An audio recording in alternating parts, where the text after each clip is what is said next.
The ANDYCINE A6 Plus has an extensive touch-based menu system. This menu system can be controlled by double tapping on the left-hand side of the screen. The main menu has all of the normal features that you would expect in a monitor system. So first up we have focusing and exposure controls. Next up we have safety markers and grids. Then we have scanning and flipping modes with freeze frames and pixel to pixel. This is also where you can preview an anamorphic mode. You then have the color mode, color settings, which I went briefly into in the LUT-based video, but we'll go into that shortly. And then we have the general settings of the monitor itself. To raise and lower the brightness of the monitor, you simply touch and drag up and drag down. So this is particularly handy if you're shooting in a variety of different lighting environments. And the monitor has a quick menu which can be accessed by touching the bottom of the screen as well. This quick menu can be customized so that you can add your own different menus and quick switches here. So let's have a look at all of the different options that you've got in the menu itself. So double tapping, we can have a look at the exposure aid tools. So we have an on-screen histogram, which displays down here in the corner. We have audio displays, which are already on, as you can see. We also have other tools such as focus assist and monochrome zebras that we can switch on. And we also have false color available as well. I'll just turn all of these off.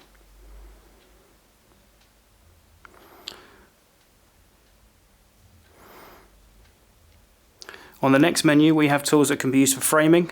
So we have a 9x9 grid. And there are also other tools which can be used like safety markers. As you can see, I've got 235:1 on, but there's also 185, 5x4, 4x3, etc. You can see them changing in the frame. You can also change the colour of the marker and also have a centre marker on as well.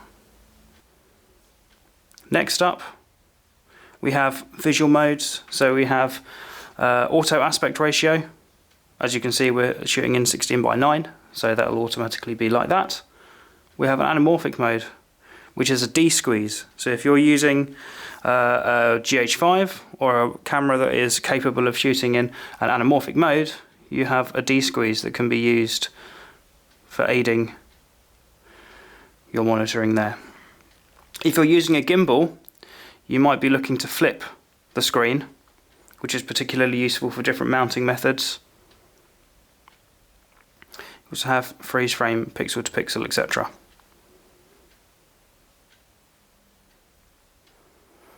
In the color menu, you have your LUT switches. So this can be on or off. Shooting in got Sony A7S II with S-Log at the moment. So here I can choose all of my different preloaded LUTs, and we can go for the S-curve for cine style. You can also change the color temperature and adjust the backlight, brightness, contrast, saturation, hue and sharpen. And then you've got your normal menu here, which is your normal controls. As well as changing the brightness, you can also zoom in with your fingers. So very similar to an iPhone, you can drag in, zoom into particular areas of the frame, navigate around to ensure it's in focus. By swiping up the bottom of the screen, you bring up the quick menu, and here on the quick menu you can select or deselect the different tools that you can have at quick access.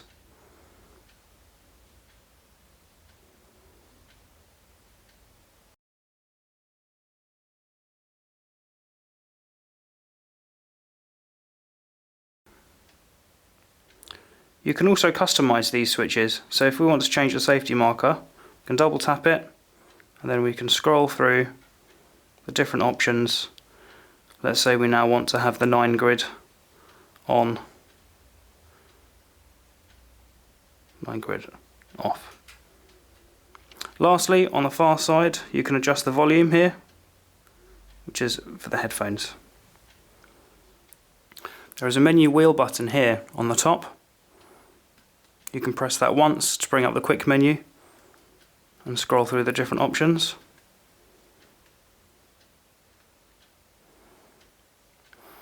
Or you can long press, and a long press will bring up these different options here.